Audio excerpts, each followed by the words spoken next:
Gospodine Žurlan, šta očekujete od posjete vašim kolegama tu u Makedoniji ili u Velesu?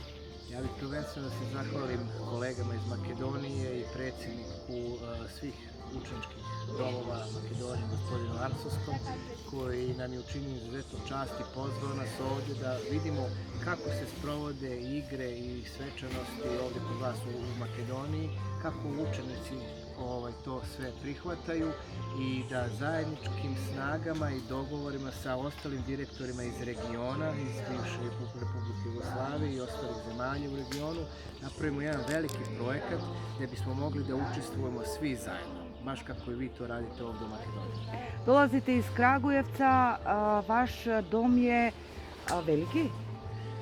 Naš dom je kapaciteta 50 učenika, ali se radi o učenicima sa smetnjama u razvoju. Imamo učenike od najranijeg perioda, znači od obdaništa, preko osnovne škole i srednje škole.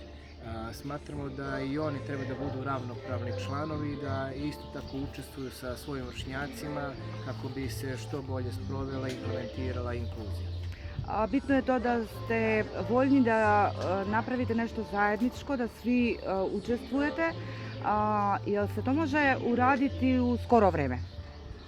Pa, pošto to je jedan veliki projekat, ja se nadam da bi mogli u naredne 2 do 3 godine da sprovedemo taj projekat, naravno uz podršku i vlade Republike Makedonije i podršku svih vlada, zemalja, učesnica i članova koji bi bili u tom projektu zajedničke domijade.